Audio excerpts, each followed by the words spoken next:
established a no net loss principle for wetlands, and that President George W. Bush challenged federal agencies to expand wetlands outside the context of mitigation. But now this memorandum dramatically asserts that agencies should establish a net benefit goal for mitigation and applies that goal beyond wetlands to potentially all natural resources that an agency manages. For Alaskans and for the constituents of many senators at this committee, this spells trouble. There is reason to fear that this memorandum will, at a minimum, elongate an already lengthy permitting process and, at worst, encourage agencies to shut down development completely. Many fear that development will become an exercise in pay to play, and only the largest businesses with the most clearly profitable or the most highly favored projects will be able to afford that unfair gain.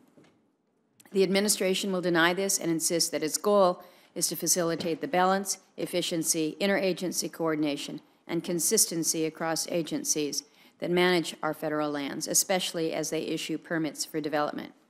It discounts, it even discards our concerns. The administration claims to want, and again quoting the memorandum, strong environmental outcomes while encouraging development and providing services to the American people.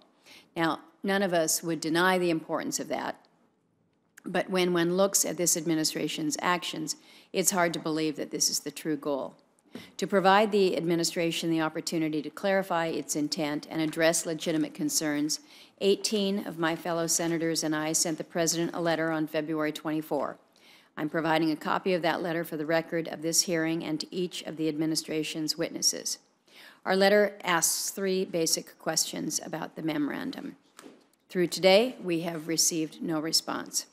Regrettably, the Council on Environmental Quality, the White House agency that apparently took the lead on the preparation of the memorandum, was unavailable to provide a witness for today's hearing.